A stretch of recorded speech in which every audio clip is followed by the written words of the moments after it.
എന്താ രാജി ഇത്? ഇതിനകത്തേക്ക് ആരും കയറ്റി വിടരുതെന്ന് പറഞ്ഞല്ലേ? കുഞ്ഞിന്റെ അച്ഛനായതുകൊണ്ട്. നിങ്ങൾ രണ്ടാളും ഒന്ന് പുറത്തു പോണം. ഈ ഏർപ്പാടൊന്നും ഞങ്ങളെ കാട്ടിലില്ല. കൊച്ചിനെ കുളിപ്പിച്ചാലുടൻ അച്ഛന്റെ കൈ കൊടുക്കണം. ഇവിടെ വന്നപ്പോ കൊച്ചിന് വാവാ അല്ലേ? ചിന്നു ഈ കിടപ്പ് കിടക്കണ എന്റെ കാര്യം പറ ഡോക്ടറെ.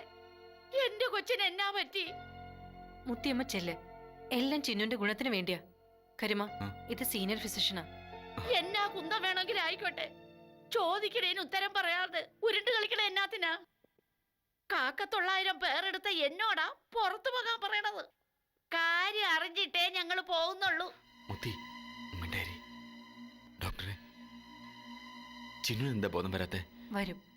നിങ്ങൾ തൽക്കാലം പുറത്തു പോയി നിൽക്കേ. അങ്ങനെ അങ്ങ് പുറത്തു പോകാൻ വരട്ടെ. ഞങ്ങളെ ആദിവാസി കുടില്ലേ, പേര് കഴിഞ്ഞ പെറ്റ പെണ്ണു പയറ് പോലെ എണീറ്റിരിക്കും. ചോറ് തിന്നും, മുല കൊടുക്കും. ഇതിപ്പോ എന്നതാ എന്റെ ചിന്നുവിന് പറ്റിയെന്ന് എനക്കറിയണം. മുത്തിയമ്മ ഇങ്ങനെ ബഹളം വെക്കണ്ട. അതറിയാനാ ഞാൻ സീനിയർ ഫിസിഷ്യനെ തന്നെ ഇങ്ങോട്ട് കൂട്ടിക്കൊണ്ടുവന്നേ. ഇതേ ഒന്ന് പരിശോധിക്കട്ടെ. അതിനുവേണ്ടി നിങ്ങളൊന്ന് പുറത്തിറങ്ങി നിൽക്കണം. കണ്ടോടെ കരുമ, ഞാൻ പറഞ്ഞില്ലേ, ഇവരുടെ പരിശോധനയും ചികിത്സയും ഒന്നും ശരിയാവില്ല. കാടിന്റെ മക്കൾക്ക് കാട്ടു ചികിത്സ, നാട്ടുവൈദ്യം നമുക്ക് പിടിക്കല്ലടാ കരുമ. മുത്തി പുറത്തോട്ട് വന്നേ. ഡോക്ടർ ചിന്നു പരിശോധിക്കട്ടെ. ചിന്നു നല്ല മയക്കത്തില്ല. എല്ലാം ശരിയാവും. ശരിയാവത്തില്ല ഡോക്ടറെ. കരിമൻ സമാധാനിക്ക്. ചിന്നുവിന് ഒരു അപകടവും വരില്ല. ചെല്ല്, രണ്ടുപേരൊന്ന് പുറത്തിറങ്ങി നിൽക്കേ.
വട്ടം ഞാൻ പറഞ്ഞതല്ലേടാ, ഇരുവണ കെട്ടി പെറ്റാ മതിയെന്ന്. എന്നിട്ട് നീ കേട്ടോ? അനുഭവിക്ക്.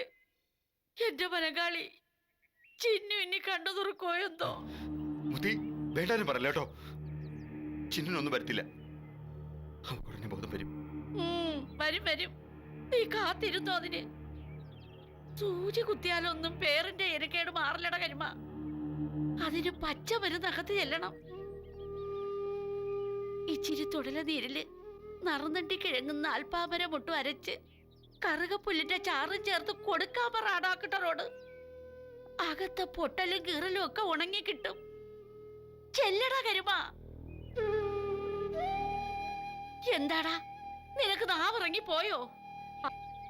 എന്റെ വാക്ക് കേട്ടിരുന്നെങ്കിലേ നമ്മുടെ ചിന്നുവിന് ഈ ഗതി വരുമായിരുന്നോടാ.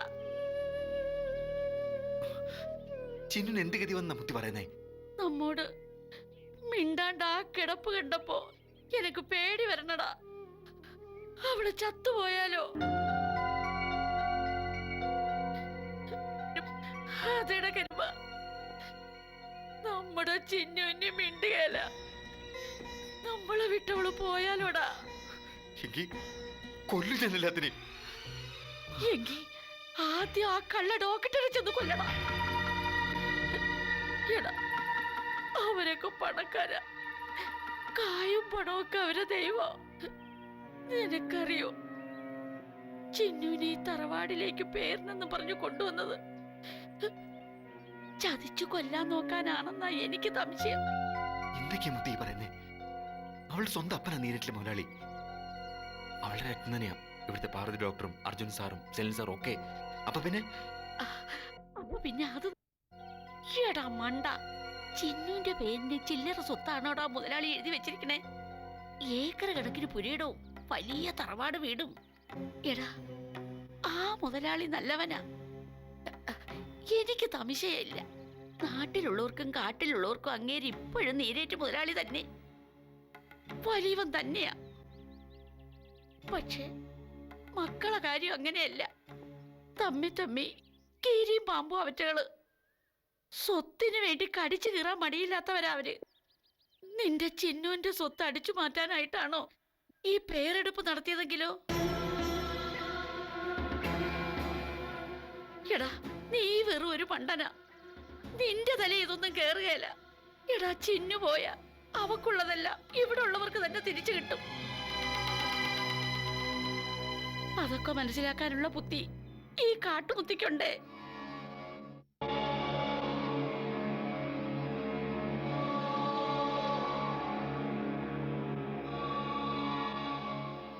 കരുമനോട് എന്താ പറയേണ്ടതെന്ന് എനിക്ക് നിശ്ചയമില്ല. Brain stroke സംഭവിച്ചിരിക്കെ ചിന്നുന്, മസ്തിഷ്കാഘാതം. അപ്പൊ ഇനി ഒരിക്കലും ചിന്നു ബോധം വരത്തില്ലേ? തലച്ചോറിന്റെ കാര്യം കൃത്യമായിട്ട് പറയാൻ ഒരു ഡോക്ടർക്കും കഴിയില്ല കരുമ. ഇടതുവശത്ത് സ്ട്രോക്ക് സംഭവിച്ചിരിക്കുന്നത്. അതിന്റെ അർത്ഥം ചിന്നുന്റെ വലതുവശം തളർന്നു പോയിട്ടുണ്ടാവുന്ന. അബോധാവസ്ഥയിലായതുകൊണ്ട് മനസ്സിലാവാത്തതാ. ഞങ്ങളെ കൊണ്ട് ചെയ്യാൻ പറ്റുന്നൊക്കെ ഞങ്ങൾ ചെയ്യും. 2 ദിവസം കഴിഞ്ഞ് ഹോസ്പിറ്റലിലേക്ക് മാറ്റാൻ നോക്കണം. അവിടെയാവുമ്പോൾ കുറെ കൂടെ ശ്രദ്ധ കിട്ടും. അപ്പോ ചിന്നുവിന് ബോധം വരുന്ന എപ്പോഴാന്ന് പറയാൻ പറ്റത്തില്ല. തൽക്കാലം പറ്റില്ല കരുമ. ചിലപ്പോ ഒരുപാട് കാലം ചിന്നു ഈ കിടപ്പ് കിടന്നു വരാം. ബോധം വന്നാലും ചിലപ്പോ ആരെയും തിരിച്ചറിഞ്ഞില്ല എന്ന് വരും. എന്റെ ചിന്നുവിനെ എല്ലാരും കൂടെ എന്താ ചെയ്തേ? കാട്ടിൽ തന്നെ പറ്റാമെന്ന് മുത്തിയമ്മ 100 വട്ടം പറഞ്ഞല്ലേ? നിങ്ങളെയൊക്കെ വിശ്വസിച്ചല്ലേ ചിന്നുവിനെ ഇങ്ങോട്ട് കൊണ്ടുവന്നേ? എന്നിട്ട് എന്തിനാ ഞങ്ങളെടുത്ത് ചെയ്തേ? പറയ്. കരുമ, ഇതിപ്പോ ആരും കരുതിക്കൂട്ടി ചെയ്തൊന്നുമല്ലല്ലോ. ബ്രെയിൻ സ്ട്രോക്ക് ആർക്കും എപ്പോഴും സംഭവിക്കാം. അതിന്റെ കാരണം കണ്ടുപിടിക്കാൻ തന്നെ പാടാ.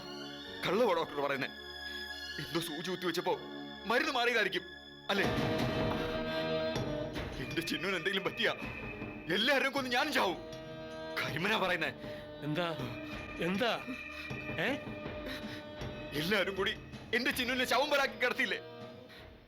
മുത്തിയമ്മ പറഞ്ഞ പോലെ ചെയ്തിരുന്നെങ്കിൽ എന്റെ ചിന്നു ഒരു കുഴപ്പം വരത്തില്ലായിരുന്നു. കുഞ്ഞേ, നിന്റെ സങ്കടവും ദേഷ്യവും ഒക്കെ എനിക്ക് മനസ്സിലാവും. ദാ ഈ നെഞ്ചിനകത്ത് അതിലേറെ നീറ്റലുണ്ട്. എന്റെ പേരക്കുഞ്ഞാവള് നീരേറ്റ് തറവാട്ടിന്റെ ഒരു സൗഭാഗ്യവും അനുഭവിക്കാൻ ഭാഗ്യമില്ലാണ്ട് പോയ എന്റെ സ്വന്തം പേരക്കുഞ്ഞ്. അവളെ ഞങ്ങൾ ആരെങ്കിലും മനഃപൂർവ്വം എന്തെങ്കിലും ചെയ്യുമെന്ന് പറഞ്ഞാൽ ചങ്കിൽ കത്തി ഇറക്കുന്നതിന് തുല്യാത്. അരുത് കരുമ. എനിക്കൊന്നും കേൾക്കണ്ട. ആര് ചെയ്താലും ഇല്ലെങ്കിൽ ശരി, എനിക്ക് എന്റെ ചിന്നു തിരിച്ചു വേണം. ജീവനോടെ, ബോധത്തോടെ. ഇപ്പൊ ഞാൻ പോവാ.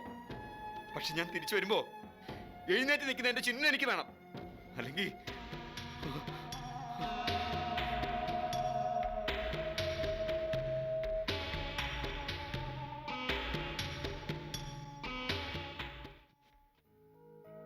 നമ്മൾ ഈ സന്തോഷം കാണാൻ അച്ഛനില്ലല്ലോ എന്നുള്ള സങ്കടം എനിക്കിപ്പം. ഇതൊക്കെ കേട്ടാ അച്ഛന് സന്തോഷവും നേട്ടിന് തോന്നുന്നുണ്ടോ? ഇല്ല, ഇതൊന്നും അല്ല അച്ഛൻ ആഗ്രഹിക്കുന്ന സന്തോഷം. പക്ഷേ എനിക്കിത് തന്നെ വലിയ സന്തോഷം.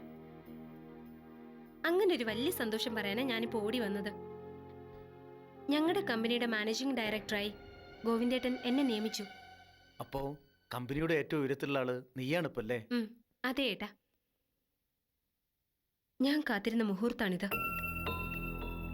ഇനി അങ്ങോട്ട് വീണയ്ക്കും അവളുടെ കമ്പനിക്കും വേണ്ടി 2 ശവക്കുഴികൾ തോണ്ടി ഞാൻ. അതിലെ 2 ഒടുങ്ങുന്നവരെ വർഷയ്ക്ക് വിശ്രമമില്ല ഏട്ടാ. അതിനേട്ടൻ കൂടെ ഉണ്ടാവണം. ഞാൻ നിന്റെ കൂടെ ഉണ്ടാവുന്നത് പ്രത്യേകിച്ച് പറയണോ മോളെ? എന്തിനും ഏതിനും ഏട്ടണ്ട് നിന്റെ കൂടെ. ആഹാ, കൃത്യസമയത്ത് ആളെത്തിയല്ലോ. ആരയാള്? മിഥുനം മാരേജ് ബ്യൂറോ നടത്തുന്ന ആളാ. പേര് മാത്യൂസ്. ഇയാളെ ഞാൻ എവിടെ വെച്ച് കണ്ടിട്ടുണ്ടല്ലോ. ഓട്ടോയിൽ കയറിയിട്ടുണ്ടാവും. ആ വാ. നമോ ഭാഗം. ഇരിക്കേ. ഓ,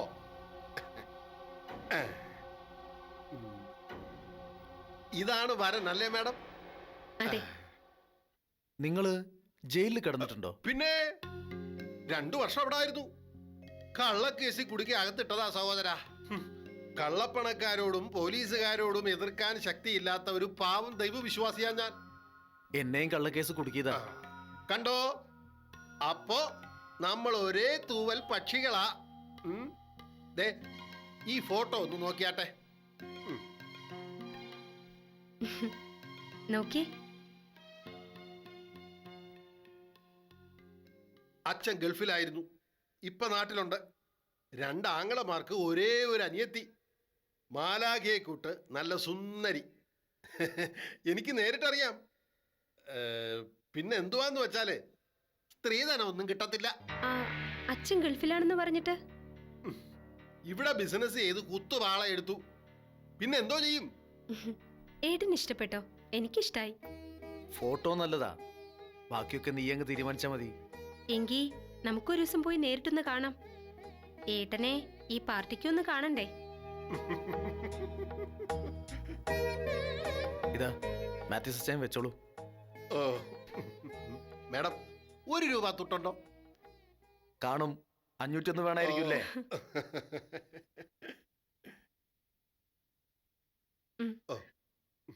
ഇതാ മേഡം എന്റെ ഒരു ഐശ്വര്യം. വെറും ഒരു കല്യാണ ബ്രോക്കർ അല്ല ഞാൻ. കാശിന് വേണ്ടിയുള്ള കൂട്ടിക്കൊടുക്കലുകാരനും അല്ല ഈ മാത്യൂസ് അച്ചായൻ. ഒക്കെ ഭംഗിയായി നടന്നു കഴിഞ്ഞാൽ 2 പാർട്ടിക്കാരും സന്തോഷിച്ചെന്തെങ്കിലും തന്നാ വാങ്ങും, അത്ര തന്നെ. അല്ലാതെ വഴിച്ചെലവിനെന്നും പറഞ്ഞ് 100-500 വാങ്ങുന്ന തരക്കാരനല്ല ഞാൻ. എനിക്ക് സ്നേഹമാ പ്രധാനം, എല്ലാവരുടെയും സ്നേഹം. എന്നാ പിന്നെ ഇറങ്ങട്ടെ. ആ ഓ ശരി അച്ഛായ.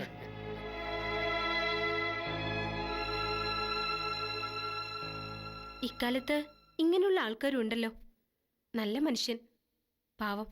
ഏട്ടനെ പോലെ തന്നെ ആരോ ചതിച്ചതായിരിക്കും അയാളെ. ഏട്ടാ, അന്ന് ഏട്ടന്റെ പണം തട്ടിപ്പറിച്ച ആ മനുഷ്യനെ നമുക്ക് എങ്ങനെയെങ്കിലും കണ്ടുപിടിക്കണം. ഇത്ര കൃത്യമായിട്ട് അവർ 2 പേരും പണം ബാഗിലുണ്ടെന്ന് അറിഞ്ഞത് അതെങ്ങനെയാ? ആ പലിശക്കാരൻ തന്നെ അയച്ചതായിരിക്കില്ലേ അവരെ? ഇത് സത്യമാണോ അല്ലയോ എന്ന് അറിയണം. സത്യമാണെങ്കിൽ ആ പലിശക്കാരനെ ഞാൻ... സോറി ചേച്ചി, 3-4 ദിവസത്തേക്ക് എനിക്ക് ഇവിടെ നനങ്ങാൻ പറ്റാത്ത അവസ്ഥയാ. ചിന്നു ഒരു വല്ലാത്ത അവസ്ഥ കിടക്കുക. കുഞ്ഞിന്റെ കണ്ടീഷനും അത്ര മെച്ചമല്ല. ഫോണിലൂടെ പറഞ്ഞാ പോരെ? പാറു, 1/2 മണിക്കൂർ വന്നിട്ട് പോ. നിന്നെപ്പോലെ ഒരു 100 പേർ സഹായത്തിനൊന്നും ഇല്ല എനിക്ക്. ഞാനിവിടെ ഒറ്റയ്ക്കാ ഒരു വീട് നോക്കുന്നേ. No servants at all. Shweta ചേച്ചി എന്തൊക്കെ പറഞ്ഞാലും ഞാൻ അങ്ങോട്ടിപ്പോ വരുന്നില്ല. ഇത്ര വലിയ രഹസ്യം എന്താ? ഫോണിൽ കൂടെ പറയരുതോ? വീണ പ്രഗ്നന്റ് ആയ കാര്യം നിനക്കറിയാലോ. അറിയാം. ചേച്ചി തന്നെ വിളിച്ചു പറഞ്ഞേ. എന്തു പറ്റി വീണയ്ക്ക്? ഇപ്പൊ ഒന്നും പറ്റിയില്ല, ഭാവിയിൽ പറ്റാതിരിക്കാനാ ഞാനിത് പറയുന്നേ. നീ എനിക്കൊരു സഹായം ചെയ്യണം. എന്താ ശ്വേതച്ചി, കാര്യം പറ. ആരും അറിയാതെ, വീണ പോലും അറിയാതെ വീണയുടെ പ്രഗ്നൻസി നീ ഒന്ന് അബൌട്ട് ചെയ്ത് തരണം. എന്താ ചേച്ചി പറയുന്നേ? ചേച്ചി എന്താ നോർമൽ അല്ലേ? ഷോ, നീ അവിടെ ബഹളം ഉണ്ടാക്കാതെ. ഞാൻ അവളുടെ അമ്മയല്ലേ.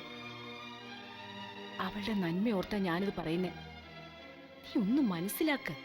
ഇത് മനസ്സിലാക്കാനുള്ള ബുദ്ധിയൊന്നും എനിക്കില്ല. ചേച്ചിക്ക് അത്ര നിർബന്ധമാണെങ്കിൽ ഏതെങ്കിലും ഹോസ്പിറ്റലിൽ കൊണ്ടുപോ. പക്ഷേ ഇക്കാര്യത്തിന് ഒരു സഹായവും എൻ്റെ അടുത്ത് പ്രതീക്ഷിക്കേണ്ട.